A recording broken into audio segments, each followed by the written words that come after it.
Fala pessoal, bem-vindos à segunda temporada. O jogo mudou. Nessa temporada vamos trazer mais estratégias para você colocar em prática. Chega de conteúdo superficial, vamos fundo em temas que impactam diretamente no seu bolso. E para começar, nada melhor do que reforma tributária, o assunto que vai afetar qualquer um que tem imóvel alugado ou pense em investir em patrimônio. Hoje, a gente decifra o que muda na tributação e como uma holding patrimonial pode virar necessidade. Eu trouxe um convidado que vai esclarecer esse tema. Paulo Moreto é CEO da Taust Contabilidade, uma das maiores contabilidades de Jundiaí e região, com mais de 700 empresas ativas sob a gestão dele. Ele trabalha há mais de 22 anos com contabilidade consultiva e estratégica. Muito obrigado por estar aqui com a gente, Paulo. Valeu, mano. Seja muito bem-vindo. Uma honra falar com você, mestre dos números da contabilidade. Se apresenta pra galera aí, Paulão. Vamos aí, como ele falou, né? A gente é uma empresa de contabilidade em Jundiaí e região. Temos hoje um pouco mais de 700 clientes ativos aí. Muitas holds na nossa carteira. A gente abriu muita hold ano passado, a gente está abrindo muita hold agora. E nosso foco é realmente em agregar valor, de ser uma contabilidade que não só reativa no do cliente, mas uma contabilidade que encontra oportunidades tributárias, oportunidades de negócio, para realmente alavancar o negócio do empresário e fazer com que ele tenha mais possibilidades de investimento junto ao consórcio aí na sua pessoa física, para ele poder crescer, realmente ter melhor qualidade de vida na sua vida particular e para sua família. Legal. Esse tema a gente precisa unir ele, porque a gente precisa falar aqui como que a reforma tributária impacta o investidor imobiliário em geral, né, o empresário em geral como um todo, o holding, o consórcio, né, como que ele conversa com isso tudo. Acho que a gente tem muita coisa para falar aqui, tem muita dúvida da galera. Vamos lá. Mas é isso, Paulão. A pergunta e a dúvida que muitas pessoas têm ainda é quais mudanças que a reforma tributária traz, né? Tem, acho que muita coisa mal explicada, muita coisa que ainda precisa ser definida. Acho que nem o governo mesmo sabe muito bem como é que vai rolar. Conta pra gente um pouquinho. Vamos... Cara, a reforma tributária vai ser ela tá sendo algo de... O governo começou falando de 10 anos, né? Já se passaram 2, então a gente tá falando de uma transição de 8 anos. É a maior mudança tributária dos últimos 60 anos. Então não vai ser algo do dia pra noite, não vai ser algo rápido. E é normal, eu acho que todo mundo tá assustado, né? Toda mudança a gente fica assustado, o que é. Então eu acho que a gente pode focar, o que vai mudar para 2026? E aí eu acho que quando a gente fala de... A gente vai ter que falar aqui, né? Porque quando a gente olha para imóvel, consórcio, a gente pensa muito em longo prazo. Sim. Então hoje a gente tem que tomar cuidado para a gente não deixar de fazer algo com algo que não está definido de 100% ainda. Então os pormenores, os detalhes não estão definidos. Mas a gente pode ter uma noção, olha, isso tende a acontecer e aí a gente já toma a decisão hoje. Então para 2026 a gente está no momento de transição de início, que era para começar em janeiro, vai começar em abril. Só o input do CBS e do IBS, os documentos fiscais. E aí, acho que é isso que eu posso falar para esse ano só vamos colocar o IBS e o CBS 01, 09, só para fim de informação. Não vai ter nenhum tipo de tributação para 2026 ainda. A gente pode falar que é um período de teste. É exatamente período de teste. Então o governo está testando lá. O Lula foi agora... recentemente na inauguração do sistema que vai controlar toda a parte tributária. Então, todo mundo informando 01 e 09 para o governo testar o seu banco de dados lá que vai controlar todas as informações do CBS e IBS. Tá, então pensando mais no longo prazo, sobre o que o governo está querendo aplicar. Então, ok, a gente entendeu que 2026 é um período de teste, vai ter a declaração ali com uma porcentagem mínima só para constar. Exato. Mas a partir de 27 ou quando chegar lá no auge dessa tributação, se tudo ocorrer de acordo com o que o governo quer, como que essa reforma vai impactar pessoas que tenham 2, 3, 5, 10 imóveis com esse novo imposto IBS e CBS, que também o que muitas pessoas não sabem é que ele vai somar o imposto de renda ainda que já existe hoje, né? Como que, pensando na aplicação completa dessa nova tributação, da reforma, como que isso vai impactar as pessoas que tenham um número maior de imóveis? Tá. Eu vejo que o grande... Já falando de imóvel, né? A reforma tributária é focada em imóvel, a gente vai falar aqui já, né? Sim, focar nisso. Depois a gente pode explicar um pouquinho mais abrangente, mas acho que o foco hoje é a gente tirar a dúvida do investidor imobiliário. Tá. Cara, até ontem o aluguel não era algo tributado como serviço. Pós-reforma tributária, ele vai ser encarado como um serviço mesmo. Então, essa mudança, para mim, ela é muito grande de um acréscimo de um tributo que antigamente não existia. Então, vai aparecer o IBS aí para quem trabalha com locação. Acho que, né, se você compra imóvel, você vai colocar locação ou vai fazer um Airbnb ali para rodar ele. Então, vai aumentar, vai virar ele virou um serviço. Acho que a grande mudança na reforma tributária diante da locação é que ela vira um serviço. Ela sempre foi uma vantagem competitiva até para os negócios, para alocar qualquer coisa. Que você falava de locação no Brasil, até hoje, você fala de locação, é um tributo muito baixo. Então, ele é muito diferente de serviço. Então, todo mundo no mercado fazia o quê? Tipo, eu faço algum serviço? Se eu conseguir colocar uma locação, se eu conseguir colocar algum material que eu possa alugar, faz mais sentido. É quase que um incentivo tributário, era. Com o advento da reforma tributária, acabou isso aí. Então, isso, locação em geral de imóveis ou de máquinas e equipamentos? Em geral. Tudo? Sempre locação foi visto como algo que não era uma prestação... Por isso que cresceu muito, né? O mercado de locação de tudo. Locação de carro, locação de equipamentos. Locação de pilhadeira, locação de tudo, realmente nunca foi visto como serviço. Era como locação. Então, um tratado à parte. Não tinha ISS ali. Tá. E agora com a reforma tributária vai vir o ISS. Ela vai entrar no mesmo patamar de um serviço. Legal. Simples assim. Legal. E a gente pensa hoje como locação como um serviço quando a gente fala de serviço de hospedagem, por exemplo. Mas uma locação tradicional para moradia e tal ainda era só tributado como renda. Vai ficar tudo igual. Mas não como serviço. Exato. Agora, lá em 2033, vai ficar tudo igual quando entrar o IBS. E aí, mesmo sendo uma pessoa física, ele vai ser tributado como serviço também. É isso? Cara, vai ser mais tributado porque vai entrar esse olhar mais, olha, é um serviço, não é uma locação cheia de isenção, entendeu? Aí eu posso colocar até uma opinião pessoal, né, nesse ponto. Quando eu vejo uma locação tradicional, por exemplo, de uma pessoa física que comprou um imóvel e colocou para locação, o correto, no meu entendimento, é que isso é uma tributação de renda. Exato. Porque, eu tenho lá R$3.000 que eu recebo de aluguel de um inquilino que mora naquele imóvel, eu tenho que ser tributado sobre esses R$3.000 no imposto de renda. Exato. Eu não estou prestando um serviço, porque eu não faço nada para ele. Eu coloquei um imóvel meu para locação. Eu não presto um serviço para ele. Né? Quem presta o serviço é o corretor de imóveis que administra o imóvel, que locou para mim. Esse cara sim precisaria pagar ISS e tal como serviço. Para mim é uma renda extra. Eu coloco lá um imóvel para locação. Na pessoa. Deveria ser um IR só ali, como sempre foi. Sim. Agora não, eu sou uma empresa que tem o X imóveis de locação. Aí tudo bem, aí é uma prestação de serviço. Até porque, pensando no lado social, se eu aumento a tributação na locação, tô falando locação tradicional, não tô falando de Airbnb, nada do tipo. Então, locação tradicional, que é moradia, se eu aumento a tributação, eu vou aumentar o custo de locação. Ou seja, eu vou aumentar o custo de moradia.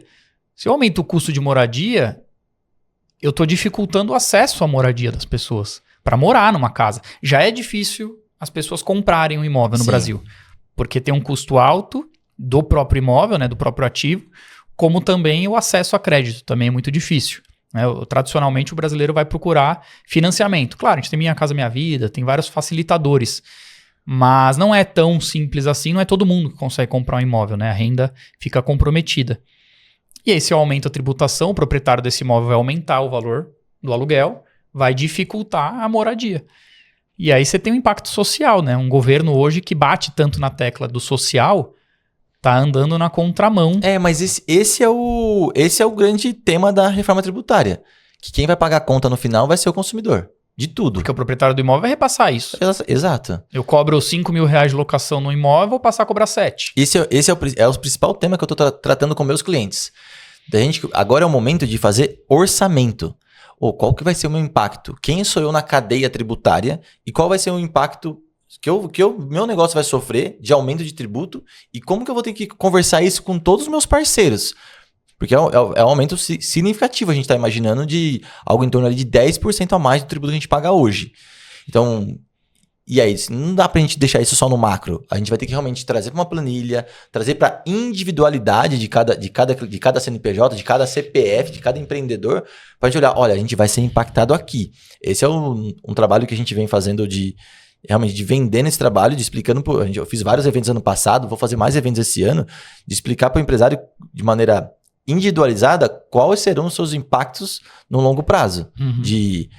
de última linha, de preço, como a gente vai se portar para se adiantar, porque quem conseguir repassar, negociar antes com os seus clientes e com seus fornecedores também, vai sair na frente. No final, você pensar na pessoa física, não é nem um cliente, né? É o inquilino lá, o cara...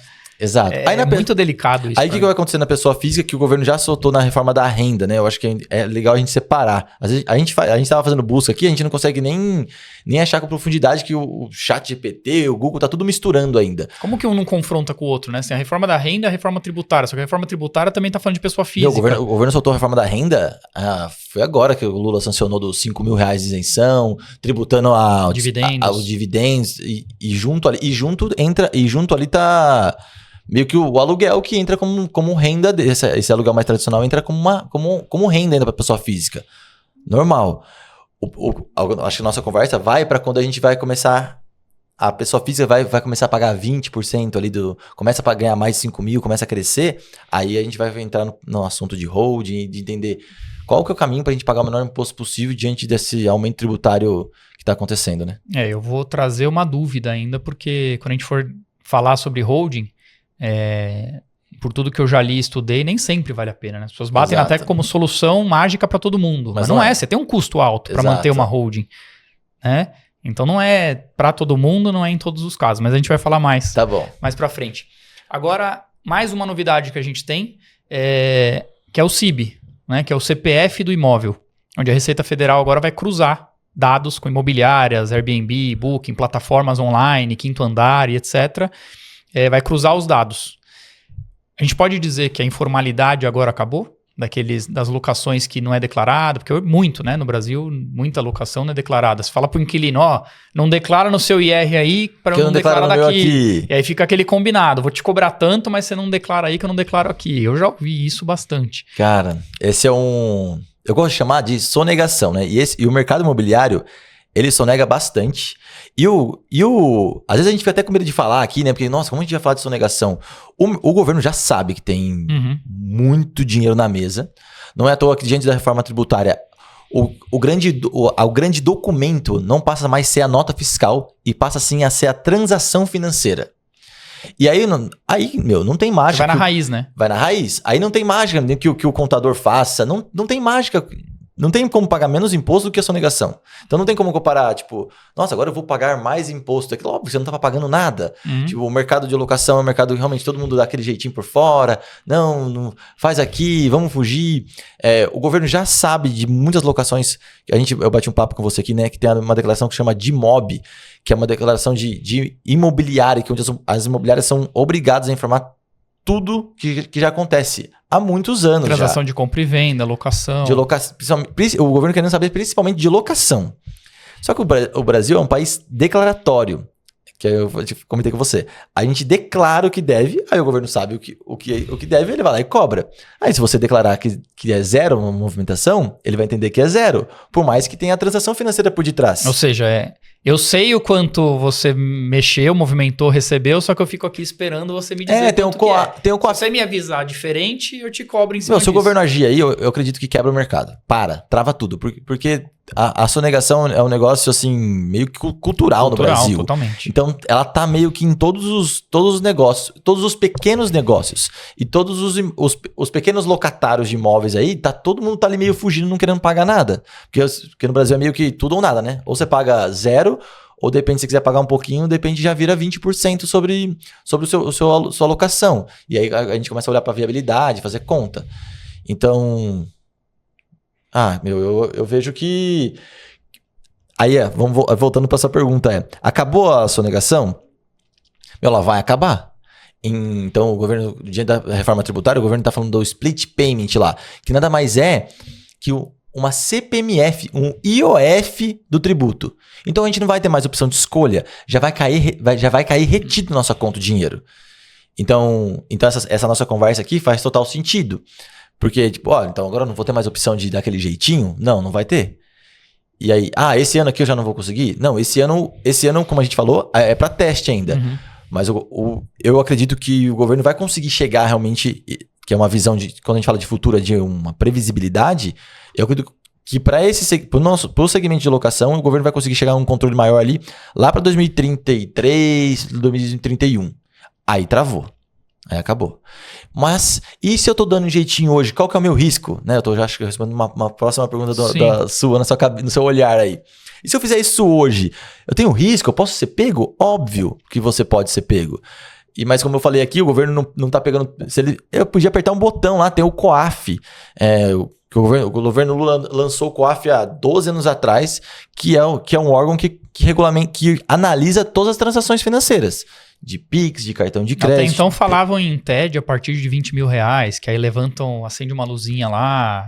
Isso é lenda. O que é dar um PROC-V pro governo federal? Ele tem acesso a tudo, meu. Ele pode fiscalizar. Tinha isso, né? Antigamente falavam, TED a partir de R$20 mil acende uma luzinha lá, do tipo, gera um alerta.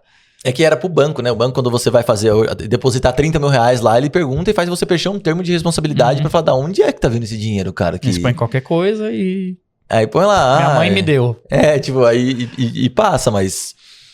O governo pode te fiscalizar os últimos 5 anos. Eu ia te perguntar sobre isso. É isso. Então, o risco que a gente tá correndo hoje é de 2030... hoje, se o governo em 2030 abriu... 5 anos ele vai começar. Eu quero fiscalizar lá 2026. Ele pode fiscalizar 2026 e perguntar, na sua conta corrente você movimentou R$100 mil, mas você declarou no seu imposto aqui que você ganha 30 mil por mês. Cara, é uma coisa de PROC-V, assim, me explica, eu pague. Eu vi o governo fazer isso nos últimos anos? Não vi. Eu já vi o governo fazer isso? Já vi. Um cliente específico, eu vi, e ele era pequenininho, isso foi algo em torno de 10 anos atrás, um cliente faturava 10 mil por mês, ele recebia no cartão de crédito 10 mil por mês e ele mandava para mim a nota fiscal lá de 5 mil por mês. A cartinha do governo do estado, confrontando assim um pro outro e mandou a notificação dos últimos 5 anos. Olha, você vendeu nos últimos 5 anos 10 mil por mês, mas você declarou aqui que se você faturou 5 mil, a diferença tá dando essa aqui, que dava algo em torno de R$70 mil, com mais multa e juros, R$100 mil. Esse cliente teve que parcelar lá e começar a pagar. Então, aí eu ia te perguntar o seguinte. O investidor imobiliário que negligenciar as mudanças, qual que é o risco que ele tem? Você já falou que vai ter pode ter uma fiscalização retroativa de até 5 anos. Qual que é a multa? Qual que é a penalidade que ele pode ter de negligenciar essas mudanças na reforma tributária? E aí eu já sei que a gente não pode falar de 26, 27. A gente tem que falar de 2030, por exemplo, que é quando vai estar no auge. Sonegação é crime, né? Primeiro passo, eu acho que é importante. Às vezes a gente acha que é cultural... cultural dá jeitinho, né? Eu vejo que às vezes a gente... Falta a oportunidade pra gente poder... Relativiza, né? Normaliza algo que é crime. É fácil falar que o outro... É fácil falar que os nossos governantes são corruptos, né? Mas a gente mesmo no dia a dia tá fazendo algo muito similar. Qual que foi a sua pergunta mesmo? O risco do investidor imobiliário negligenciar essas mudanças da reforma tributária e qual que é a penalidade dele, a multa que ele pode ter, além de uma fiscalização retroativa. A correção vai ser Selic e a multa limitada a 20% de tudo que ele deixou de pagar. Então ele vai ter que pagar... Caraca. Ele vai ter que pagar lá do ano 5 anos para trás, até hoje, se ele não pagou. Ou a diferença, se ele pagou alguma coisa, ou o montante total, se corrigido o Selic, mais aplicado multa de 20%. Selic. Ou seja, imagina em 2030, o governo pegando 12%, 15% ao ano aí. 5 anos para trás, toda renda não tributada, ou agora serviço, né, de locação não tributado, nos últimos 5 anos aplicado Selic mais multa. Nossa, se o governo fizer isso, entende porque eu falo que ele quebra o mercado? Porque se ele pega todo mundo que faz isso, é muita coisa. E aí, eu acho que a nossa conversa pode ir pra gente não ficar no medo, no preparo de como a gente vai regular. Vamos regularizar essa renda. Qual é a forma mais barata de eu regulamentar sem eu inviabilizar, né, um negócio? E a gente vai fazendo uma transição. Eu falo que a diferença das pessoas não está em ter ou não o problema, ter ou não o desafio, mas como que você reage ao problema ou ao desafio. Exato. Né? Então, ok, temos uma questão aqui. Não adianta ficar batendo de frente, gritando na rede social, xingando o governo. Ok, temos uma realidade, um governo que precisa arrecadar mais porque gasta muito. Ok, essa é a realidade. Como que eu ajo a partir de agora? O que eu tenho que fazer a partir de agora? Isso que as pessoas precisam colocar em mente. Exato. E o que eu gosto de... Cara, esse não vai ser o primeiro, nem o último conteúdo que você vai ver sobre o assunto. Sim. E a gente tomar cuidado, a gente não tá no momento de tomar cuidado com extremos. Uhum. Não é a hora de tomar decisão agora, tipo, nossa, mudou e... Como eu falei no começo, é a maior mudança tributária dos últimos 60 anos. Então eu vejo que é o momento da gente elevar o nível de consciência, olhar as bases legais com profundidade, porque tem muito guru aí de falando, é agora, colocando medo, abre holding para todo mundo. Uhum. Então acho que agora é o momento de, vamos elevando o nível de consciência e a gente tem um tempo para entrar o IBS que está programado para entrar em 2033. Então, a gente tem um tempo para ir entendendo o que vai acontecer e mudando diante dessa nova realidade. Porque quem começa, né, a diversificar, ter um patrimônio alugado, é um cara que já não quer mais perder o que conquistou. Uhum. E por por grande parte das vezes, esse cara vem do mercado do empreendedorismo, né? Ele estava empreendendo e aí ele conquistou as coisas. E aí, para empreender no Brasil já é maluquice, né? Eu falo, não, quem empreende no Brasil é maluco. Eu também sou empreendedor. Porque, tipo, cara, é risco para todo lado. É funcionário, é imposto, são muitas coisas. E aí você vai conquistando o seu dinheiro e querendo diversificar, né, via imóveis. Você não quer perder isso, né? E aí eu acho que a gente vai criando formas de trazendo compliance, que é trazendo segurança para esse, tipo, olha, eu conquistei essas coisas que eu quero ter mais segurança. Que às vezes a pessoa que está nos assistindo aqui nem sabe que está correndo risco, acha que é normal, assim, não pagar imposto e dar o jeitinho. Meu contador depois no final do ano dá o jeitinho lá Eu acho que a gente tem os dois extremos que as pessoas precisam se preocupar. Você tem o cara que negligencia isso e não vai acontecer nada e fica empurrando com a barriga até chegar a conta. Exato. E você tem o cara que se desespera, porque tem muito guru na internet colocando o medo máximo. Um sensacionalismo absurdo. É um gatilho da venda, né? E aí pra quê? Pra ganhar engajamento, seguidor, curtida, né? Gera um alerta, gera um desespero total. E aí as pessoas cada vez mais se informam pelas redes sociais, né? Às vezes nem buscam um profissional para se orientar, porque custo e tudo mais. E aí acaba caindo lá no influenciador que tá gerando esse gatilho ali, um medo extremo, e as pessoas ficam desesperadas. Então, eu ouço já os caras falando, não vou mais investir em imóvel que não vale a pena. Não, porque agora vai ser muito tributado e aí não vale mais a pena. Não, tudo bem, a gente também vai ter outras tributações adicionais, né? O dividendo, várias coisas. Então, ok, tem muita coisa que vai mudar. Tudo vai ser muito tributado. Tudo vai mudar. Tudo vai ser muito tributado. É isso, não é só o... É que o aluguel vai ter um impacto, assim, meio que ímpar, porque ele não tinha... Só que você falou, nunca teve. Não teve, agora ele vai ter. Assim como todos os incentivos tributários no Brasil vão acabar. Vai virar... Vai mudar. Né? Tinha muito incentivo tributário na parte, por exemplo, de... Nem vou falar igreja aqui, que a igreja não está pautada na reforma ainda. Mas a parte de educação... Apostila de incentivo tributário, tem vários... Tudo se mudou. Tudo se mudou, né? Tudo mudou, se transformou. Então todo mundo vai ter que se adaptar. O imóvel também. Sim. Agora, pra gente trazer isso pra prática. Tá. Vamos pensar na reforma aplicada em 100%. Lá em 2030 ou 33? 33. 2033, aplicada em 100%. Eu tenho uma renda de R$20 mil de locação todos os meses. Tenho lá meus 4 imóveis locando na locação tradicional, não vou nem falar Airbnb.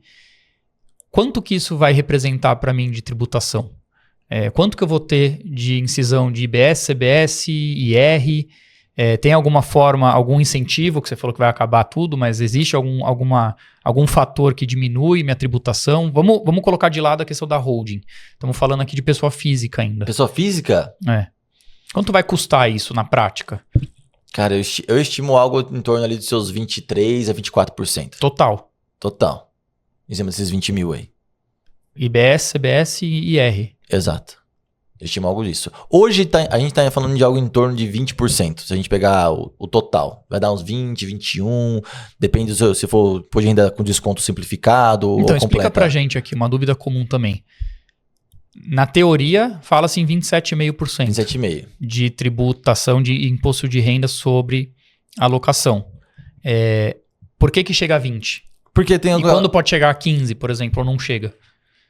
Não chega. Nesse montante Quais são não os chega. fatores que fazem isso cair? Por que cai? É que tem a dedução simplificada, o governo já lança uma dedução lá em cima Na do declaração imposto. do imposto de renda, Na se você faz simplificado... Ele já lança um cálculo lá ou de... completa. E a completa desconta, tipo, gastos que você não usou do governo, que é educação, saúde, então você pode descontar esses gastos aí. Previdência privada, um PGBL, por exemplo. Também vale a pena, vai descontar, então... Então a gente está falando de um desconto no imposto de renda geral que vai refletir na alocação. Exato. Porque a Não alocação é vira uma renda ali que vai dentro, ter um né? desconto no imposto. Ele segue sendo 27,5%. Exato. Só que quando você compensa com outras coisas, seja a declaração simplificada ou a completa, que você coloca educação, saúde, etc., esse desconto no total que vai representar 20% no Exato. final. Aí quando o governo solta que vai ter uma...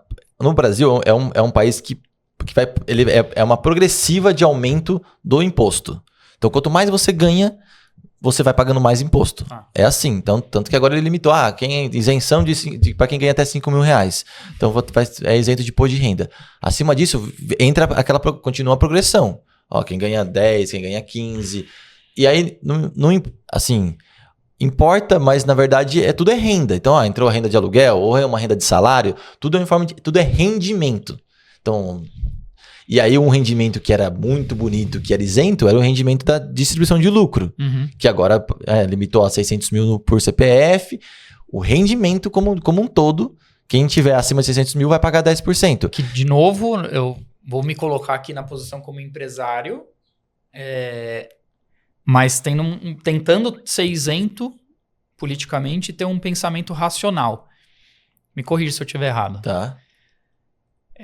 Se eu recebo um dividendo da minha empresa, trabalhei, gerei emprego, né?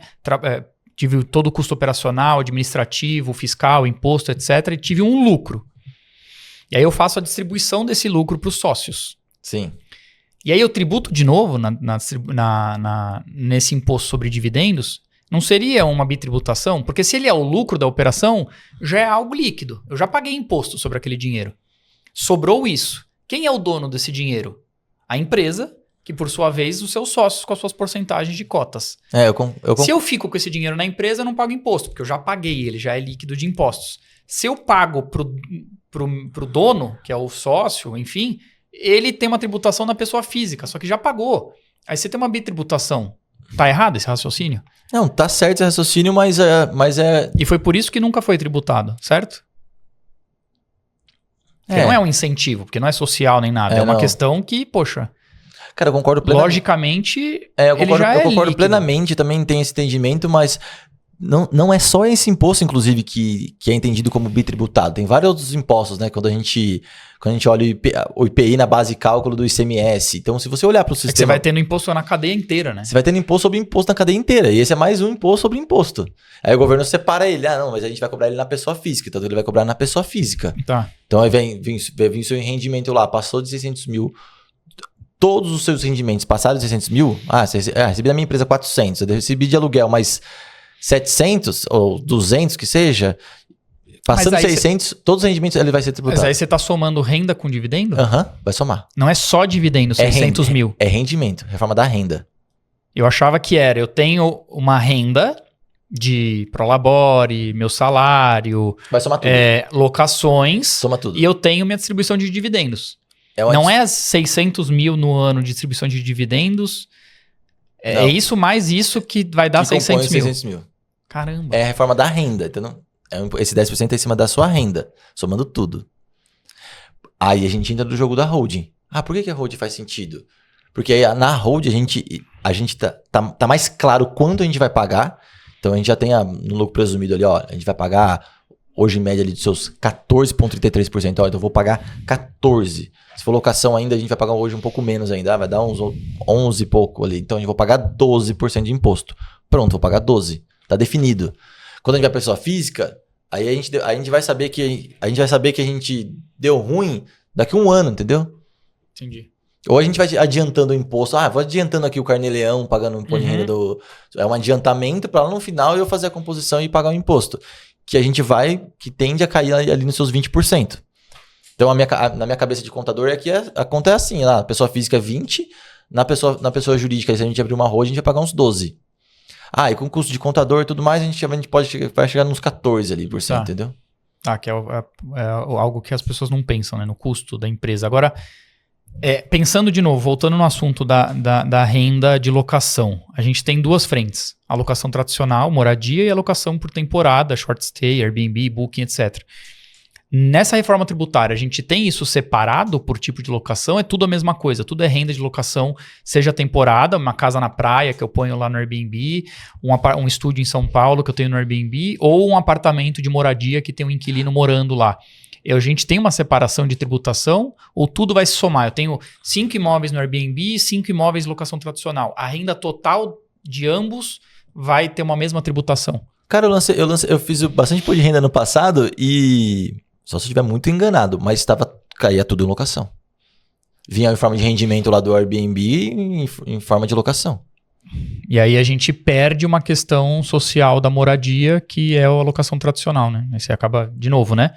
Você tem uma tributação de serviço, que é o Airbnb. Eu tô fazendo um serviço de hospedagem, por mais que seja no meu CPF, eu tô gerando um serviço, eu tô prestando um serviço de hospedagem. Aí o Airbnb paga lá o serviço e você recebe você recebe aquele rendimento lá. Isso, aí eu vou pagar imposto sobre esse rendimento, ou pior, né? Quando vai entrar o split payment, já vai vir retido. O Airbnb vai ter que reter de você já direto na fonte. E no caso da locação tradicional, a imobiliária vai ter que reter essa locação. Exato. E se uma pessoa física paga para uma pessoa física, uma locação tradicional? A imobiliária não recebe aluguel, o inquilino paga diretamente para o proprietário, física. Vai vir retido. Como que a pessoa física vai reter? Vai vir retido. Então, aí esse é o grande enigma da reforma tributária. Quem vai fazer isso? Quem vai cuidar de toda essa máquina? Porque uma empresa, uma imobiliária, um quinto andar, um Airbnb, fazer o split payment, ok. Eu tenho um sistema, tenho contabilidade. Não, mas o governo pegou para ele a responsabilidade. Agora, eu tenho um imóvel. Não, o governo pegou para ele. É igual o IOF, CPMF. Como que ele vai saber qual que é o porquê desse dinheiro? Eu vou transferir R$3.000 pro Paulo sobre o apartamento que eu moro. A ideia do governo é que você vai ter que explicar para você pegar o seu dinheiro de volta. Então o governo vai reter ali já 28%. Pô, 28% não tem como, é muito alto. Então se você, eu quero comprovar que eu tive despesas desses 28 aí. Uhum. Aí você comprova que teve despesa nesses 28 e ele vai virar 20. Porque, é confuso, cara, não é? Se for pensar...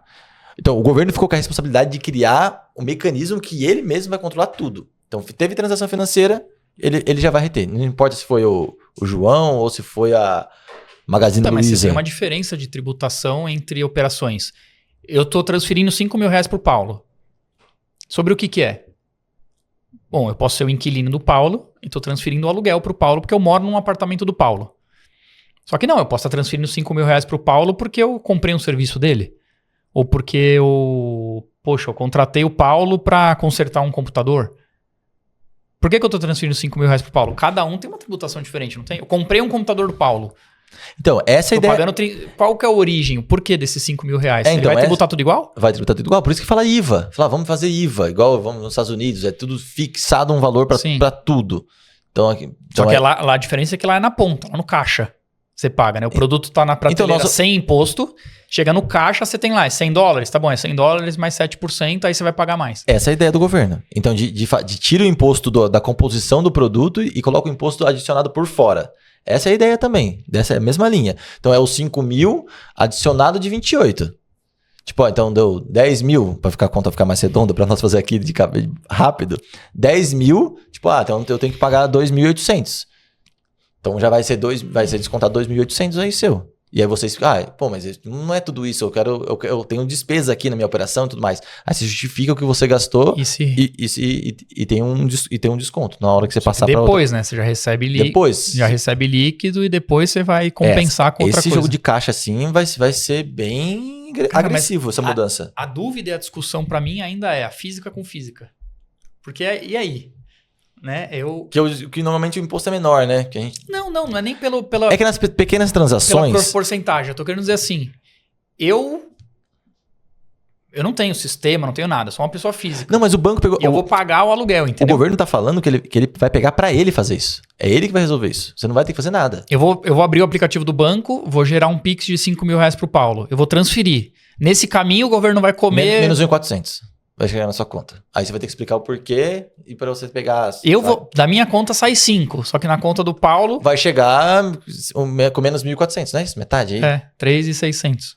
Vai chegar. Aí eu que tenho que explicar por que eu tenho direito a pegar mais crédito lá. Caraca, o que eu achava? Aí o governo vai ter uma conta corrente lá no Gov, lá, vai ter uma conta corrente de crédito que você tem lá com ele. Quando eu tenho de crédito aqui com o Vai governo? render Selic? Hã? Vai render Selic? Acho que não. Porque o que eu pensava, né? Se eu sou uma empresa e eu tô prestando serviço para outra empresa, por exemplo, a empresa que vai me pagar, ela é obrigada a reter.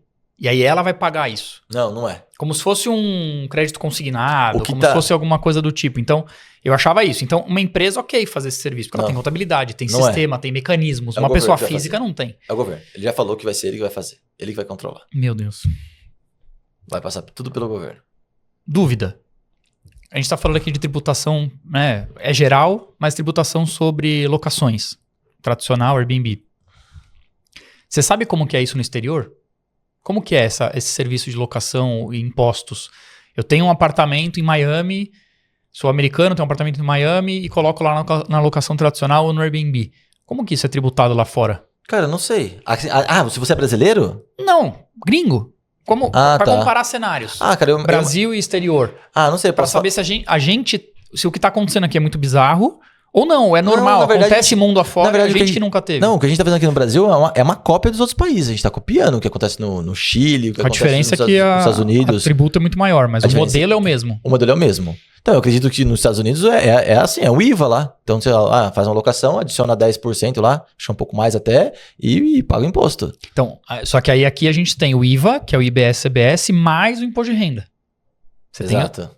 Não é só o IVA. Exato. Você tem os dois. Aqui é mais complexo. Mais um. E aí o IR vai ser líquido do IVA.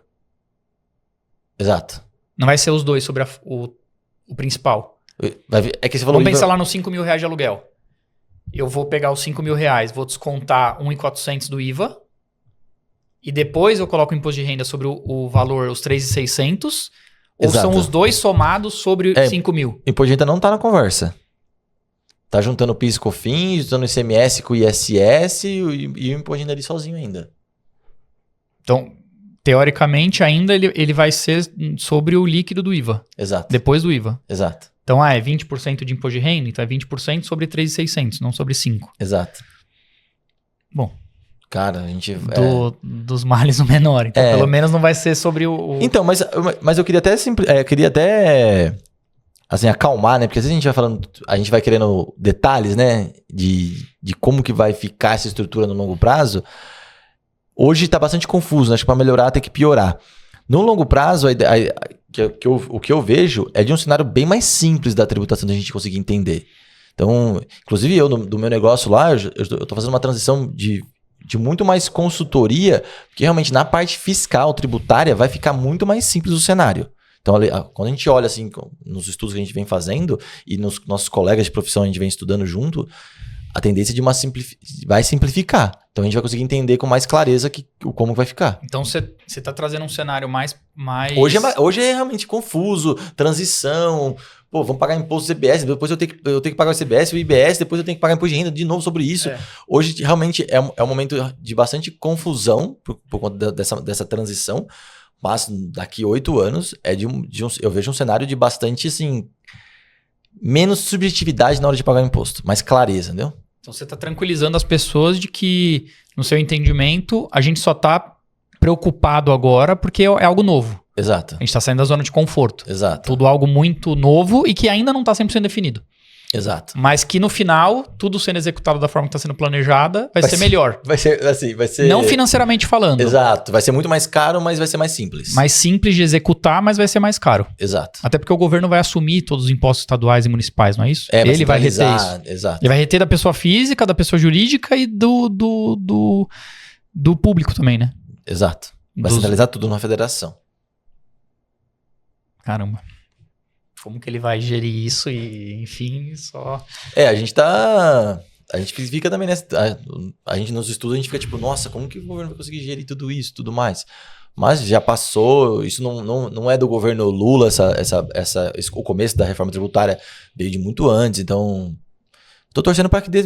eu torço pelo Brasil, né? Então tô Sim. torcendo aqui para que dê Sempre. certo, óbvio. E o meu papel aqui diante disso é de conscientizar o empresário, de tomar as melhores... de junto com ele, fazer com que ele tome as melhores decisões para ele sair na frente, pra gente consiga manter o lucro do nosso negócio, manter o nosso negócio de pé, gerando emprego, gerando renda e seguindo, né? Agora, seguindo para o assunto de holding, que também é algo muito falado, uma dúvida muito grande. Existe um número mágico que diz assim, a partir de tantos imóveis eu tenho que ter uma holding, ou a partir de tanto de renda na pessoa física eu tenho que ter uma holding? Cara, holding eu gosto de vender sem vender, sabe? Eu acredito que não tem um número mágico. Eu vejo que tem... cara, a gente vai ter que dar profundidade e particularidade em cada caso. Eu trabalho com bastante, assim... Eu faço para meus clientes como se fosse para mim, assim. E esse é um momento bastante... Eu acho bastante ele bonito, assim, porque é um momento que o empresário conquistou as coisas, né? Porque, cara, quem empreende do Brasil, a maioria das pessoas que eu converso lá, cara, o cara ralou pra caramba. Sim. Tipo assim... E caiu muitas vezes, e quebrou, e se trabalha endividou. 14, 15 horas por dia, e é final de semana, e a pessoa começou pequenininho lá com, sabe, às vezes o marido é mulher, ou às vezes, tipo, o cara começou sozinho, o cara rala, e aí chega no momento da conquista, cara, como, assim, é o momento, tipo, cara, agora eu quero colocar num cofre tudo que eu conquistei. Sim. Foram 30, 40, 50 anos de muita luta, de não conseguir ter a presença que a gente conversando com nossos filhos, né, que a gente consegue dar para nossos filhos hoje. Sei, nossos pais, tipo, meu pai, eu posso falar do meu pai, né, acho mais fácil. Pô, ele não ficava tanto comigo quanto eu consigo ficar com meus filhos hoje. Sim, sem dúvida. E aí o patrimônio que ele conquista, tipo, cara, tem muito suor ali. Sim. Então eu não posso chegar ali e falar, não, vamos abrir uma holding e vou derreter seu patrimônio, vou fazer você gastar mais, coisa que você não precisa. Então eu vejo que tem que ser tratado com bastante individualidade. Não vejo que tem um número mágico, mas eu vejo que vem fazendo sentido cada vez mais para mais pessoas ter uma holding. Antigamente... Era pra quem tem muito dinheiro, muito patrimônio. Tanto que até outro dia eu tinha poucas holds, assim, né? Tipo, são pessoas maiores, clientes, tem muito imóvel e tudo mais. Hoje começa a você ter ali uns 4, 5 imóveis ali. Eu falo assim, cara, eu acho que faz sentido a gente fazer conta. Porque diante da reforma tributária, o governo vem falando que quer aumentar o ITCMD, que é o Imposto sobre Doação. As prefeituras, que é o Estado que controla. Vem falando que quer aumentar o ITBI, que é as prefeituras que controlam. Que vai ser... Isso é reflexo do CIB, né? Que aí vai começar a ter uma... Porque hoje você paga lá o ITBI na transação de compra e venda do imóvel, só que você vai ver o valor venal do imóvel, o valor de mercado está declarado um valor muito abaixo do que foi transacionado. O que eu posso falar de Jundiaí. Jundiaí já olha para valor de mercado. Tipo, é certo. Se você for lá transacionar um imóvel, ele vai entrar no site lá e começar a falar, deixa eu ver quanto que vale o imóvel nessa região. Não vai olhar mais para o valor do IPTU lá que tá lá. Qual que é o valor venal do imóvel? Não tem mais essa. E eu vejo que as prefeituras estão se comunicando muito rápido. Todo mundo está muito atento nisso. Por quê? Vai virar o ISS, o ITBI, vai virar tudo nacional. Então as prefeituras vão perder renda. Então elas estão atrás de, eu preciso de renda agora. Como que eu vou manter meu município aqui? Então ninguém tá mais tipo, tudo bem, não tem importância não. Vai impactar no IPTU, no ITBI, vai impactar vai impactar também no ganho de capital, quando eu compro e vendo um imóvel e tenho lucro nessa operação. Exato. E aí o que a gente tem no Brasil, o cenário que eu vejo é, por que a gente abre empresa, né? Por que a gente, se eu sou um médico autônomo, por que eu vou abrir uma empresa? Por que eu não posso ser sozinho? É porque quando a gente abre um CNPJ no Brasil, a gente paga menos imposto. Então a ideia da holding é essa. Tipo, comecei a construir um patrimônio, tem renda na minha pessoa física. 27,5, a base legal, a base, que vai virar seus 20. Mas se eu tivesse uma administradora de bens próprios aqui, que a galera titula como holding, eu vou pagar seus 14, 13, pode ser que vale a pena. Mas aí eu vou ter um gasto com um contador. Eu vou gastar com uma contabilidade em algo em torno ali de seus R$1.000 por mês. Seja Natal, seja no mercado, algo em torno. Chorei um pouco mais, consegui pagar 800. Mas vai ficar um pouco nessa faixa. Tem gente que paga uns 1.500. Depende do tamanho da transação financeira que tem dentro e dos imóveis que compõem ela. E eu acho que aí a gente vai ter que volta, tipo, vamos olhar, tipo, faz sentido pra você? Vamos fazer a conta. Faz sentido pra mim? Eu tenho 4 imóveis, mas são 4 imóveis pequenininhos que eu recebo R$500 cada um. Às vezes não sei se a gente faz sentido agora. Quantos anos você tem? Como tá a sua saúde? Quantos filhos você tem? A gente vai fazer um espólio, vai ter espólio para passar pros seus filhos? A gente vai gastar lá na frente com o advogado? Ou vamos gastar agora para abrir? Porque para abrir uma holding a gente vai gastar também, né? Fora a mensalidade. Fora a mensalidade, tem esse start inicial da gente montar um contrato bem estruturado, personalizado, individualizado para cada família, realmente a gente escrevendo ali os detalhes de cada um. E aí, na verdade, é um trabalho conjunto de jurídico com tributário. Exato. Tanto que eu faço todos os nossos contratos lá e eu faço em parceria com o escritório de advocacia. Falo quase pro Daniel lá, que é meu parceiro lá, que a gente é quase um sócio ali, que a gente faz as holdings juntos. Então ele entra com a parte jurídica, quase que uma antecipação de testamento, de trazendo o que os pais querem, que eles pensam. Porque tem isso também, né? A gente está falando só do tributo, de um benefício ali de você pagar menos imposto na locação, no patrimônio, só que ao mesmo tempo a holding traz também uma questão de sucessão familiar. Nossa, muito forte. Qual que é o impacto de uma holding ali para os herdeiros? Como que a família se beneficia disso também? Além do tributo, porque a gente tem o benefício da sucessão, a transição de bens, né? A transmissão. Então o tributo por que estamos correndo? Porque o tributo a gente garante o hoje. Então, se o futuro a gente está imaginando que vai aumentar, então eu vou abrir agora a holding porque eu estou garantindo o imposto que tem agora. Então, se você tem dinheiro, tem condições, então faz sentido você investir no imposto garantido hoje, porque a tendência é que vai aumentar. Então, dá um check aí. A questão de sucessão, você já deixa claro, porque se os imóveis estão na sua pessoa física, você vem a falecer, a gente vai ter que fazer inventário, aí contrata advogado para fazer o inventário, aí vem um percentual em cima do quanto você tem. Uhum.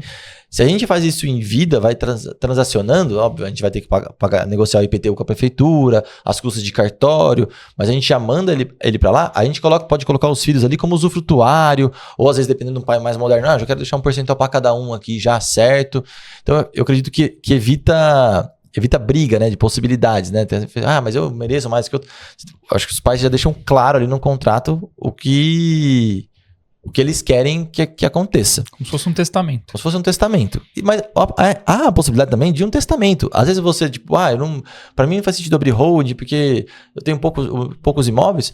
Faz sentido você então ir lá e fazer um testamento e falar o que você quer. É uma antecipação do que você em vida decide pela sucessão do seu patrimônio. Sim. E aí um outro ponto eu acho importante também, então a gente está falando eu falei da economia tributária, falei da organização de sucessão, e um terceiro ponto muito importante é de proteção, né? Então a gente está vindo para um momento agora de muita mudança tributária que vai balançar os negócios. Tem negócios que usam imposto para girar caixa, tem negócios que vão inviabilizar. O negócio tem margem muito pequena. Tem uma margem pequena, seu negócio vai quebrar. E aí, quebrando, o que vai acontecer se o negócio quebra? Suja quem? Direto o CPF do sócio que está ali. E aí, se o sócio quebra o sócio ali, aonde que você vai aonde? O que esse CPF tem? Esse CPF tem um apartamento, esse CPF tem vários imóveis. Aí a gente pode entrar na pauta, mas o imóvel próprio não pega. Mas se você tiver vários imóveis sob locação, numa eventual briga trabalhista ou numa dívida tributária para o governo... O trabalhista toma até o imóvel que mora, né? Toma até o imóvel que mora, mediante toma, né? do valor dele lá, e aí vai demorar. Mas eu vejo que a holding funciona muito como uma proteção para quem empreende. E não só pensando em quebrar, mas eu acho que pensando em várias possibilidades, ela vai ajudar a proteger tudo que você conquistou. De não estar ali no seu CPF, sabe? Tá o seu negócio no seu CPF e tá os seus imóveis também, sabe? Então acho que ela tem essa possibilidade muito boa aí de proteção, de arrolar mais a possibilidade de cobrança, entendeu? E aí também algo que não fica muito claro para as pessoas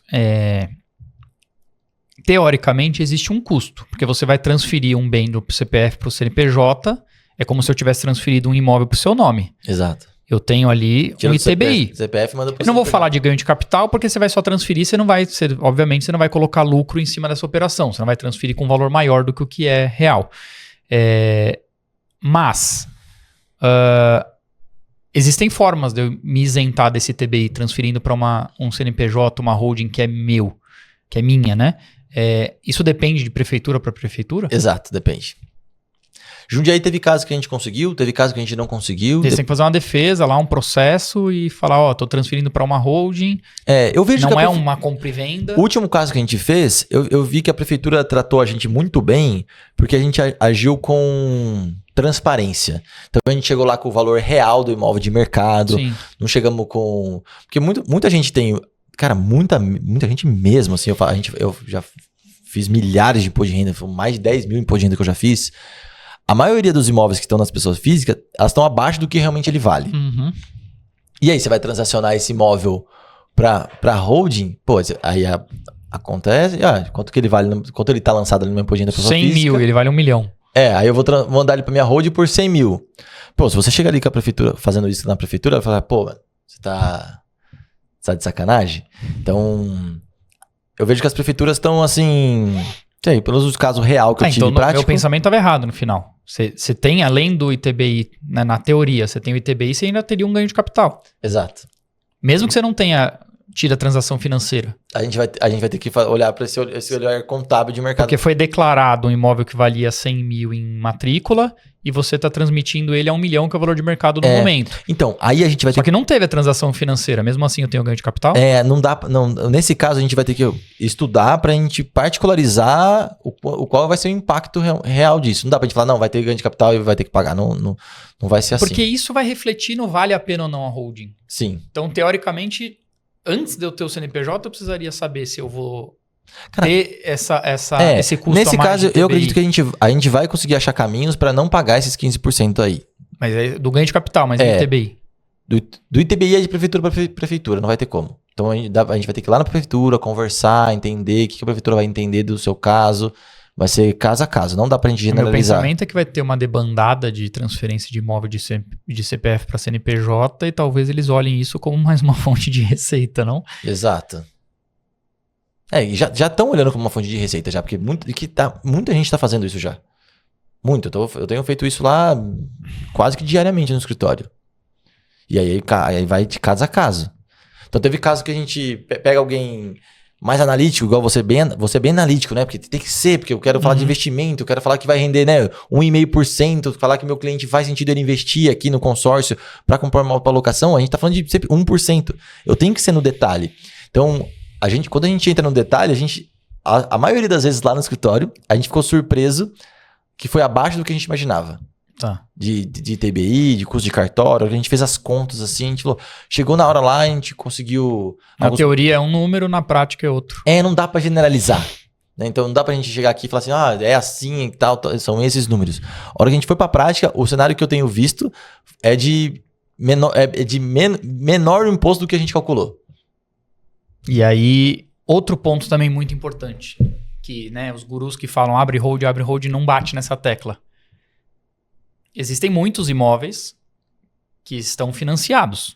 Sim. Como que eu transfiro um imóvel do CPF para o CNPJ financiado? Não é possível. Porque eu não consigo transferir dívida de financiamento imobiliário. Exato. Né? E ao mesmo tempo eu vou comprar um novo imóvel, já compro no CNPJ. Tá, mas não tem financiamento imobiliário para CNPJ. São outras linhas de crédito. Exato. Você não vai conseguir um custo efetivo total de 12% ao ano, você não vai conseguir 420 meses, você não vai conseguir isenção de IOF, porque não tem o apelo de moradia, né? O apelo social de moradia de um imóvel de habitação. Quando é um CNPJ, é uma outra linha de crédito. Por mais que seja um crédito imobiliário, mas não é visto como moradia, não tem o mesmo incentivo. Você tem IOF, você tem um prazo ali que deve beirar algo como 240 meses ao invés de 420, então a parcela aumenta. Você tem uns juros que ao invés de 12 vai para 15, 16, 17. 10. Aí a gente traz para individualidade. Quando a gente vai falar, tipo, eu abri uma holding, você não tem que pegar todos os seus imóveis e colocar lá. Tipo, abri uma holding. Vou colocar aquele apartamento lá que eu vou comprar quitado. Vou colocar a minha casa para proteger ela, deixar com meus filhos. Quero comprar um apartamento para investir lá na praia e, tipo, é uma oportunidade, eu tenho que financiar rápido. Física. Vai na pessoa física. Então, tomar cuidado com... Eu acho que a gente tem que, cada vez mais, o conhecimento vem vindo muito rápido, né, Sim. meu? Eu recebo direto muitos reels dos meus clientes, assim, falam, olha o que esse cara tá falando, olha o que esse cara tá falando. A gente tem que olhar com calma, né? Vamos, né? Acho que tomar cuidado com a obesidade mental aí. Acho que o teu trabalho é exatamente esse, né?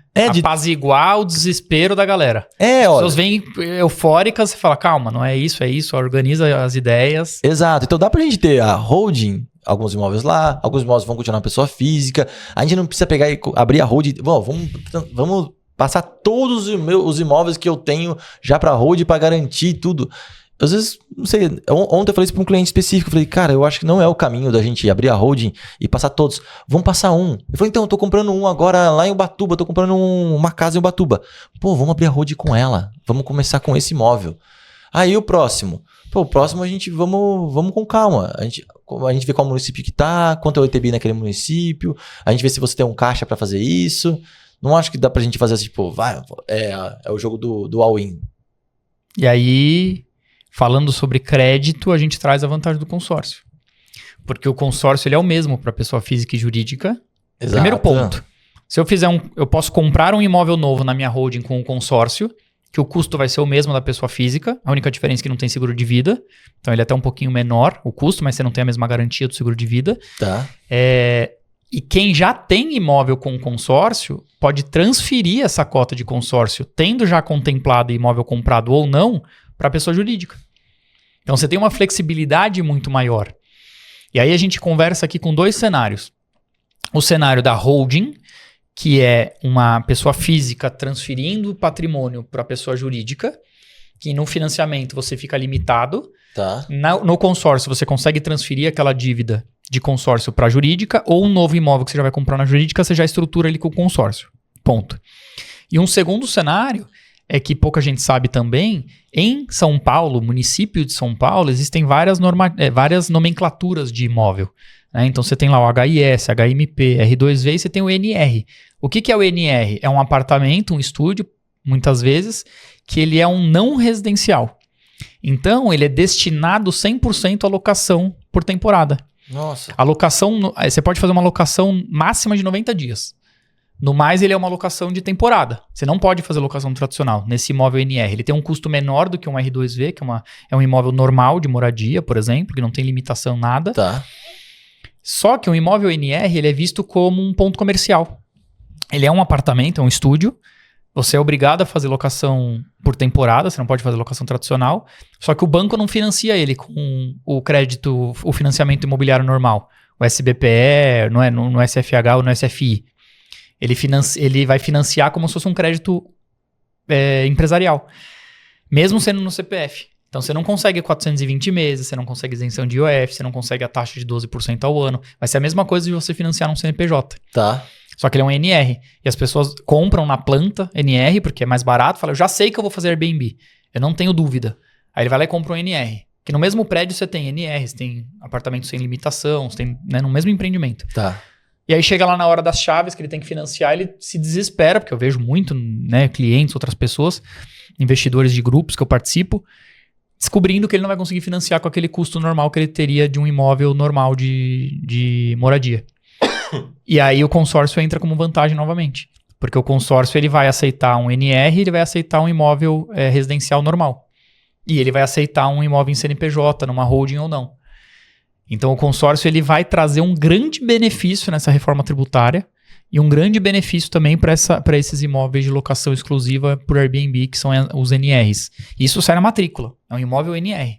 Não pode fazer locação tradicional. Isso é uma exclusividade de São Paulo. Tá. Né? Sabe o que você me fez pensar, cara? Que a gente fala de... Às vezes o empresário... Eu fui ter pego de surpresa. Falei, nossa, né? Consórcio na pessoa jurídica, né? E para comprar imóvel, então eu tô vendo essa ideia assim como uma baita de uma oportunidade. E o empresário pode fazer isso. A gente pode transformar no Brasil qualquer CNPJ em holding. Uhum. A gente pode fazer isso a qualquer momento a gente consegue.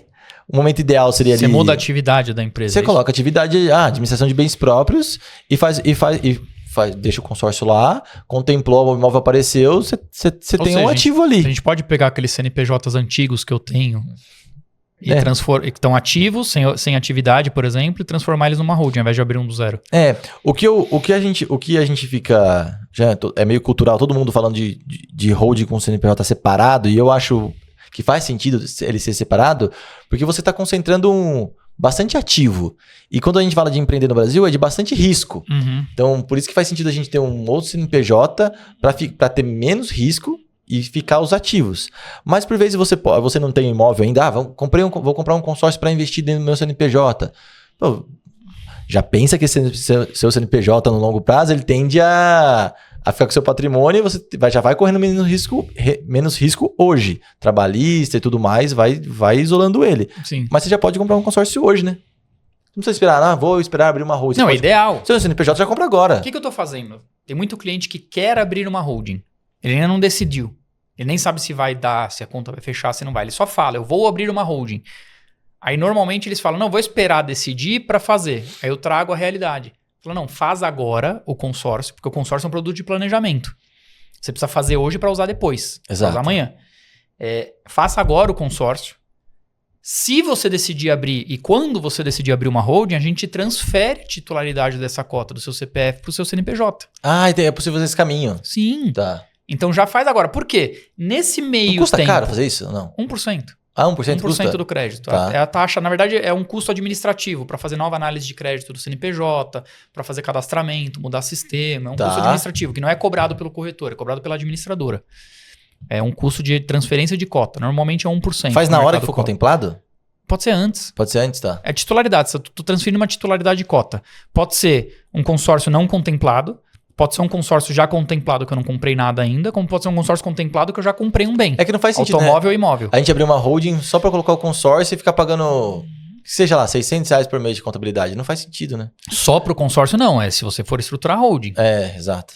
Então, o que eu quero dizer? Se você ainda não definiu se e quando você vai abrir uma holding, faz o consórcio, mas você já decidiu que você vai comprar imóveis, que você quer investir, faz o consórcio agora, começa a planejar. Por quê? Quando você abriu a holding, se você abrir, você possivelmente já tem até o consórcio contemplado. Às vezes você já até comprou o imóvel. Do que você ficar postergando essa decisão, que pode ser que nem aconteça. Passaram 10 anos, o cara ainda não decidiu. É o que mais tem. Ah, eu vou fazer. Cara, em 10 anos você já comprou 3, 4 imóveis. Você já tem patrimônio. Aí sim você vai ter certeza sobre vou ou não abrir a holding. Ninguém vai abrir holding hoje falando, daqui a 10 anos eu vou ter 10 imóveis, eu vou abrir a holding. Não faz sentido nenhum. Vou ficar pagando não contador, advogado. Não faz sentido. Putz, não faz sentido. Então faça o consórcio hoje e quando você abrir a holding, se você abrir, você transfere a titularidade. Vale lembrar, pessoal, que a gente tá falando aqui só de holding patrimonial. Às vezes a pessoa fica, tipo, não tô falando de holding societária nem nada. O foco aqui é holding para administração de patrimônio, né? Exato. E aí tem uma dúvida também. Qual que é a atividade que eu coloco uma holding de patrimonial que eu vou ter imóveis próprios para locação tradicional e locação de Airbnb? Porque aí eu vou ter que ter atividades diferentes, não? Tem um código lá certinho do IBGE. Você tem lá, administração de bens imóveis próprios, locação. Só que aí você vai ter que colocar outras atividades, Sim. Porque eu vou fazer também Airbnb em um imóvel, no outro eu vou ter locação tradicional, eu vou fazer compra e venda de imóvel às vezes, transação imobiliária. A gente coloca todas essas atividades lá. Aqui eu não vou entrar aqui no contexto, mas tem o KNAI lá. Não, sim, mas é isso. Você pode ir colocando várias atividades. Claro. Tá. O mais importante é ter um contrato muito bem descrito, assim, com todas as possibilidades que pode acontecer, sabe? Para todos os envolvidos da família ali saberem, tipo, olha, o que está acontecendo. E uma dúvida pessoal agora. A holding, ela é individual? É um CNPJ individual ou eu coloco minha esposa, meus filhos como sócios dessa holding? Então, depende muito. Eu gosto de colocar... Ela é individual, mas ela envolve todo mundo. Então, normalmente entra o que eu tenho o mais comum que eu vejo entra o pai e a mãe, assim, da família. Então, entra os dois. E os filhos aparecem como usufrutuários. Não como sócios. Nem como sócios. Os filhos ali são, aqui estão esses CPFs aqui são os usufrutuários caso aconteça alguma coisa. Então, por exemplo, trazendo aqui na estrutura, os meus pais abririam uma holding deles, com o patrimônio deles, Exato. Pensando na transmissão de bens para os filhos, para mim e para minhas irmãs. Exato. Eu abro uma holding própria do meu patrimônio com a minha esposa para transmissão de bens e patrimônio para os meus filhos. Aí eu acho que vai um conflito de geração aqui, né? A gente vai entrar em outra... Mas dá pra gente falar rápido disso. Uhum. Nossos pais, normalmente, eles são mais casados com regime parcial de bens. Então, já ferrou. Já estão juntos, já metade de cada um. A nossa geração, e a geração mais nova, eu venho instruindo cada vez mais meus clientes a casarem com separação total de bens. Então deixa claro de quem é cada coisa. Então eu vejo que eu falaria, ó, vamos abrir uma holding para você, Augusto. Eu não sei qual regime você é casado, mas eu olharia tipo, olha, cara, seria ideal ter a sua holding das suas coisas, do seu patrimônio, ainda mais que você é um sucessor para você ter as coisas suas. Então, ou ver qual que é o relacionamento que você tem com a sua esposa e como vocês querem construir. A partir do momento que você cita ela ali é um CNPJ, aí você pode citar com qual percentual você quiser. Então, mas aí eu sou casado com comunhão parcial de bens. Ela entra como sócia do negócio. A minha holding vai ser eu e ela. E aí meus filhos entram como usufrutuários. Exato. É isso aí, então. Tem gente que diz que casar com separação de bens é um ato de amor. Porque você protege o cônjuge, até de processo trabalhista, de dívida e o caramba, você consegue recomeçar, né? Exato. Tem esse lado, né? Tem esse lado. Porque no final do dia, a comunhão parcial, comunhão total de bens, é uma forma de você trazer para a esposa, ou até para o marido, né? Porque hoje você tem muita provedora mulher, uma segurança de que o que é meu é seu, o que a gente conquistar junto é nosso e tudo mais. É o que eu tenho na minha casa. Não tem esse negócio, a minha renda é minha renda, eu pago essas contas, você paga essa. Não, é tudo nosso. Independente de quem gerou aquela renda, aquele patrimônio, etc. Então eu tenho isso, né, em casa. Só que ao mesmo tempo você coloca um fator de risco, do tipo, eu estou exposto a risco todos os dias. Invisto no mercado imobiliário, tenho funcionários, faço operações, etc. Tudo que respingar no meu CPF, respinga no dela. Então eu estou colocando o nome dela em risco. Se você tiver que assinar, se você tiver que pegar um empréstimo para comprar alguma coisa, ela assina. Os meus imóveis, nós dois. Ela assina tudo. Então isso traz uma segurança para ela pensando no financeiro e no longo prazo, só que ao mesmo tempo traz um risco muito grande. Traz. E outro lado, se por um acaso nesse meio do caminho tudo dá errado, como que um casal se levanta de novo? Porque os dois CPFs estão lascados. Divorciando antes que a casa caia. Porque se a pessoa mas é o que na prática acontece. A galera divorcia. Tá bem combinado, do tipo, tudo que é nosso de fato, tá aqui meu compromisso com você, mas vamos casar com separação total de bens. Por quê? Se tudo der errado num CPF, você consegue recomeçar no outro. Vamos abrir empresa, vamos tomar crédito, vamos tomar empréstimo. E aí, poxa, a gente consegue se levantar com um novo CPF do zero, que é o da esposa, por exemplo, ou o contrário. Se tá comunhão parcial, como que você recomeça? É que a separação total, né, ela foi vista muito como mal, assim, né? Então você fala... Eu lembro quando eu também sou casado com regime parcial. Aí quando eu fui casar com a minha esposa, eu joguei na mesa. Falei, acho que era bom a gente casar com separação total. Como assim? Aí ela já falou, não. Você não quer me dar o que é seu? Mas hoje a gente já conversei já sobre isso com ela, falou, não, seria fazer sentido, quem quer virar essa chave? Não tem o que fazer. Não, dá pra ir no cartório e atualizar, dá pra mudar. E o governo não vê isso como manobra? Não, dá pra mudar. Você começar a jogar patrimônio pra lá e... Não, dá pra mudar. Não vai ver como manobra. Não, você não pode... Não, porque se você fizer... Não, o risco é muito grande. Você vai fazer isso e vai passar tudo pro nome dela e você continuar empreendendo. Se você divorciar e ela fala assim, não, meus imóveis são meus. Já era, não é uma manobra. Não, manobra eu digo pro governo, do tipo... Não, a gente não vai estar... O cara tá em fase de quebrar a empresa. Ele pega e passa tudo pro nome da esposa, separa o regime... Sim. Vai pra comunhão não, nem separação total. Nesse cenário. Aí, né? Não, mas isso sim. Aí ele vai entender como manobra. Sim, aí vai entender como manobra. Não vai ter valor essa separação. Ele vai pegar as coisas no nome dela. Cara, eu vejo muito isso acontecer no mercado. Já vi o governo ir atrás. Aí fica o jogo jurídico, discussão, né? O advogado orientando pra você fazer. Aí o governo querendo falar que viabilizar que esse divórcio é fraudulento. Mas hoje, olhando antes de tudo acontecer, pensando num planejamento, eu acho que faz muito sentido atualizar o regime de casamento, virar a separação total, principalmente para quem empreende, que o risco é muito grande. Principalmente se você começa a tomar crédito no mercado. Funcionário, cara. Risco trabalhista absurdo.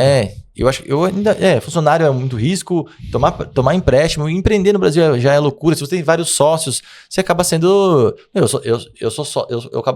sou sócio da esposa do meu sócio, entendeu? Tenho isso bem claro comigo, eu sou sócio dela. A partir do momento que acontecer uma coisa, ela aparece, porque ela é casada com você. E aí, também de novo, trazendo para um lado pessoal aqui, que deve ser a dúvida de muita gente. Eu tenho as minhas empresas, que são operacionais, não são holding. Vou abrir uma holding. Lá com o Paulo Natal, vou abrir uma holding patrimonial para colocar meus imóveis, começar a transferir meu patrimônio para lá, os meus consórcios. Só que, se eu tenho, por exemplo, outras empresas, essa holding vira sócia dessas empresas... Porque a minha participação nessas empresas precisa estar protegida também dentro da holding, porque é patrimônio, não? Não. A gente tem que Se é separar. uma holding patrimonial, meu patrimônio societário também não faz parte? Não. Sim e não. O cenário que eu... Aí a gente pode ter uma discussão de entendimentos aqui, né? Tem pessoa que acredita em uma coisa, acredita em outra. O que eu acredito é que nós precisamos ter duas holdings. Uma holding patrimonial, só nosso patrimônio, e uma holding societária, para onde a gente trabalha, tipo, realmente as sociedades que o meu CPF tem. Então a gente ficaria quase que um triângulo, assim, né? Tipo, olha, o CPF aqui em cima, a holding societária, onde essa empresa é dona das minhas empresas, e uma holding onde está meu patrimônio. Para realmente não misturar uma coisa com a outra. Porque se a gente coloca as minhas cotas da empresa não são um patrimônio na holding patrimonial. Se a gente coloca tudo junto, é muito risco esse CNPJ. Aí o risco trabalhista, por exemplo, derruba tudo de novo. Não faz sentido a gente abrir hold daí na minha ótica, entendeu? E é isso que o mercado, de uma forma geral, faz. Sempre duas holds, isolando o patrimônio da parte tipo, societária realmente de negócio. E quando a gente fala de Simples Nacional, por exemplo, você nem pode ter um CNPJ como sócio, né? E eu acho um ponto importante quando a gente dá profundidade. Se a gente está no Simples Nacional, a gente pode sim ter holding. A gente não pode ter atividade de holding numa empresa do Simples Nacional. Mas o CPF, dono de uma empresa do Simples Nacional, pode ter uma holding no lucro presumido separado. Mas aí, de novo, as receitas vão somar. As receitas vão somar, você não vai passar... Para não passar dos 4.800, a receita de locação dos imóveis não vai somar com a receita da minha empresa operacional. Vai. Tem alguns adendos ali de, se você tem até 10%, há umas possibilidades pequenas assim. Mas de uma forma geral vai somar. Mas eu vejo que o pessoal nem quer olhar para holding, porque tipo, não, eu tô no Simples aqui, eu não quero nem olhar. A galera que tem tipo 5, até nos 10 imóveis, eles estão no Simples Nacional faturando aí no Simples. Mas por vezes para ele já faz sentido ele ter uma holding. Porque ele já tá colocando esses 9 imóveis, tal, faz sentido ele começar a abrir e passando nos imóveis. Às vezes ele assusta, tipo, não posso ter e tudo mais. E o contador, normalmente, que faz empresa do Simples, até por uma questão de costume do que ele está acostumado a trabalhar, ele desconhece de lucro presumido, de holding. E aí o empresário está ali e no longo prazo ele vai pagar mais imposto. Esse é fato se ele deixar esses imóveis na pessoa física. E pela sua experiência das holdings que você está estruturando lá, como que uma holding que não é operacional, então eu estou criando uma holding agora, vou colocar meu patrimônio, não tem faturamento, como que ela toma crédito no mercado? Porque aí eu vou começar a comprar imóvel através dessa holding. Sim. Por exemplo, eu vou começar a comprar bens através dessa holding. Eu vou usar o CNPJ, não mais meu CPF. E aí como que ela toma crédito? Os bancos, as instituições financeiras, eles vão olhar, eu consigo complementar a renda do CPF para justificar usar um CNPJ? Porque eu sou um banco. Tem alguém com um CNPJ que abriu ontem para comprar um imóvel, como que eu aprovo o crédito? Aí a gente entra Não tem lastro? Tá, eu acho bastante interessante. Essa pergunta é muito boa e ela é... Outro ponto que é cultural do Brasil que o brasileiro faz errado é o patrimônio líquido, o PL, o capital social quando você vai começar um negócio. Qual que é o capital que você vai começar um negócio? Se você olhar, você que está me assistindo aqui, qual que é o capital da sua empresa? Provavelmente deve ser R$1.000, às vezes R$10.000. Colocou um valor simbólico. Porque a gente nunca deu importância para isso por conta desse cenário, acho que realmente dos por fora, do jeitinho, vai fazendo assim. A gente nunca colocou o que de fato ele é. O mínimo possível para chamar menos atenção. Exato, o mínimo possível porque vai vir... Antigamente tinha taxa de órgão de classe, normalmente é pautada no capital social. No capital social da empresa, então todo mundo colocava lá embaixo. Mas o capital social é o que de fato você colocou naquele negócio. Então, para a gente tomar o crédito... quando a gente transfere um imóvel, a gente já vai subir ali o capital seu para $1 milhão, para 500 mil. Porque o valor... O que de fato é. O valor daquele imóvel vai integralizar no capital social. Exato. O que de fato ele é. Porque você tem o capital social declarado e você tem o integralizado. Exato. Integralizado é que você comprovou que aquele dinheiro existe. Exato. Que aí vai ser o patrimônio. Que vai ser o patrimônio. A gente tá colocando ele lá. Então, mas aí a dúvida. Comecei a holding agora. Abri um CNPJ lá com você. Vou comprar um imóvel. Ainda não transferi os meus. Vou comprar um imóvel. Capital social lá... Não, você não vai ter crédito nenhum. Ele vai estar declarado só. Colocamos lá R$1 milhão declarado. Não integralizei. Porque então, não pus nada. O banco vai olhar isso aí. Primeira coisa que o banco vai pedir... Ou seja, começa naquela história. Vou colocar na holding o que já está quitado, por exemplo. Não preciso colocar tudo. Aí a gente ganhou crédito. É isso. Ou as instituições financeiras começam a olhar o CPF como avalista daquele CNPJ para liberar crédito para aquele CNPJ.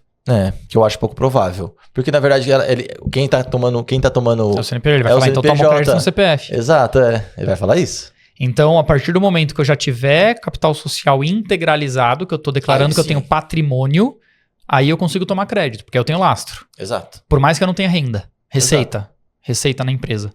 Exato. Meu faturamento é 0, porque eu ainda não tô colocando locação, nada lá. Mas eu já integralizei lá 3 imóveis, tenho lá 1,5 milhão de patrimônio. Aí você consegue começar a tomar crédito. É isso que seus clientes estão fazendo. Exato. Mas é que a maioria que quando leva o imóvel, ele já tem uma receita de aluguel. Aí o aluguel começa a entrar como faturamento. Começa a entrar como faturamento. Tá bom. É isso, cara. Agora, último ponto, que também gera dúvida. E ainda não tá muito claro.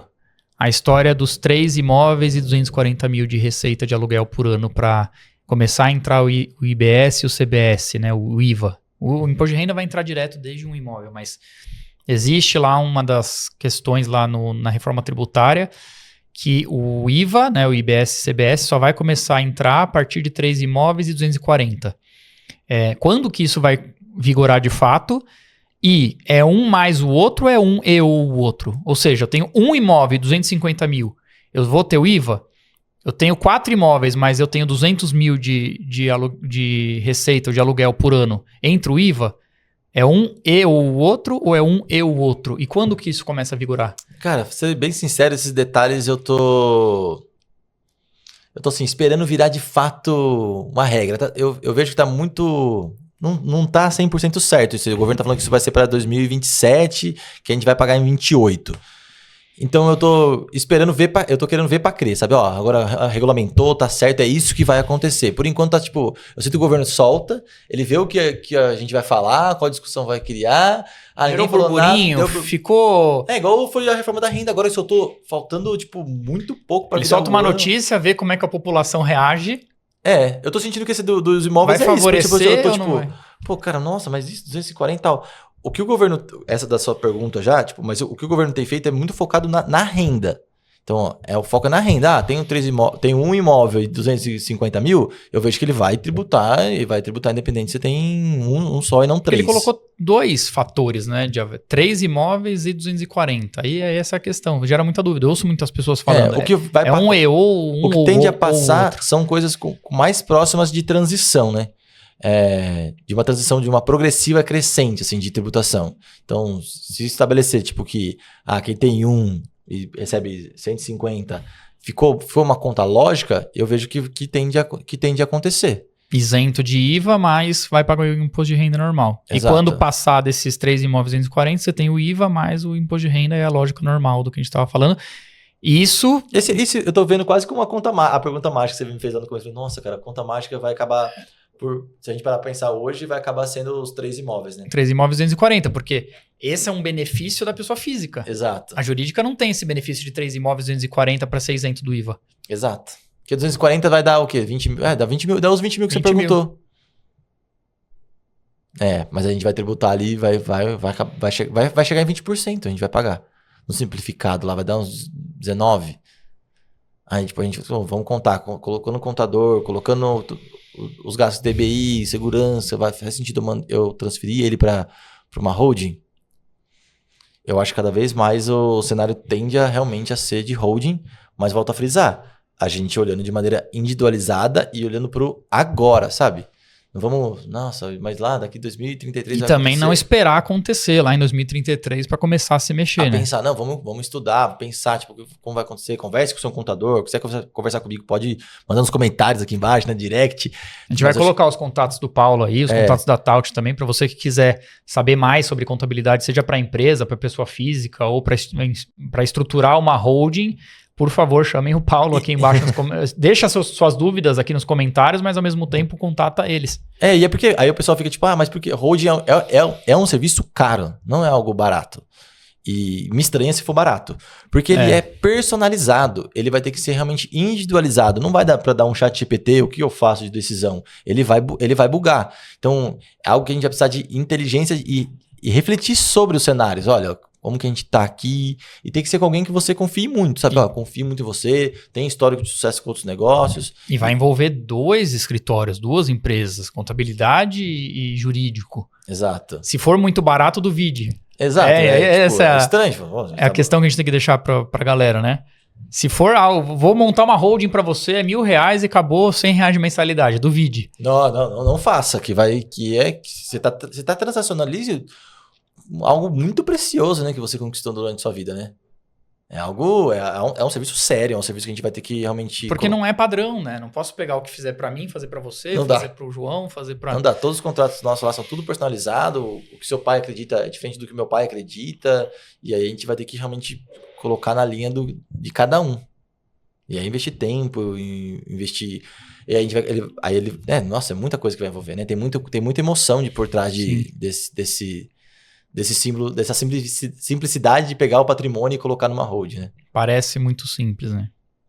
Eu acho que o alerta que fica aqui, eu dei 3 pontos principais, a gente vai ter economia, vai ter segurança e vai ter garantia. Então é isso que convence a maioria das pessoas de falar, não, eu acho que eu vou fazer.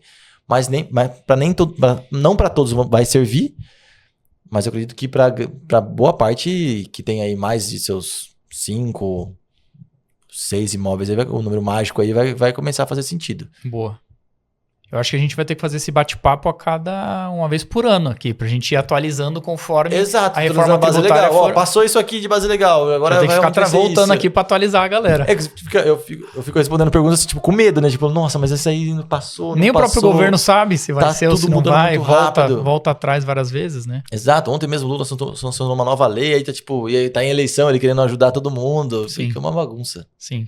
Paulão, obrigado pela tua presença mais uma vez. Deu tempo bom, hein? Muito tempo. Mas é um papo longo, um papo extenso, dúvida de todo mundo, algo muito fresco também, que ainda está muito nebuloso, né? A gente precisa ficar discutindo isso, trazendo variáveis, e se acontecer isso, se acontecer aquilo. Tem que trazer a lógica das pessoas de quando fazer, quando não fazer, os benefícios ou não, os riscos. Eu acho que é importante e crucial a gente fazer esse bate-papo aqui. Por isso que eu te agradeço a presença. Imagina, cara. Eu peço desculpa se eu não conseguir dar profundidade, porque é algo, como eu falei, é muito pessoal. Nem para o governo ter certeza e é muito personalizado a hold, né? A gente fala de detalhes aqui, eu vou começar a cometer muito equívoco, porque não é um negócio que dá para generalizar. Se você estiver cravando as informações 100%, você estaria sendo imprudente, né? Porque não está cravado ainda na lei. Exato, cara. E quem crava isso na internet e por aí é sensacionalista. Tá usando gatilho para vender, para chamar atenção, né? Para fingir autoridade, alguma coisa assim, eu acredito. Mas é isso, Paulão. Obrigado pela presença. Bate-papo aqui incrível. Acho que agregou muito conhecimento pro pessoal. E para você que ficou com a gente até agora, deixa nos comentários aqui suas dúvidas, tenho certeza que vai gerar muita dúvida. Coloca também suas sugestões, o que você já viu por aí. Traz perguntas, né, do que você está vendo e você quer confirmar ou não. O Paulo vai ajudar a gente com as respostas aqui nos comentários. Também fica à vontade para chamar o Paulo e o escritório dele nos contatos que a gente vai deixar. Não deixa de se inscrever aqui no canal, assim você ajuda esse conteúdo a ser levado para mais pessoas, informação concreta, informação real, na prática para as pessoas, sem alarde, sem sensacionalismo. Curte aqui também, deixa seu like, compartilha esse vídeo com aquela pessoa que você sabe que também está falando sobre o tema, aquele familiar, aquele amigo, e fica ligado que vem muito mais conteúdo por aí. Paulão, deixa seu alô pra galera aí e vamos embora. É nessa câmera? Valeu, pessoal, espero que vocês tenham gostado.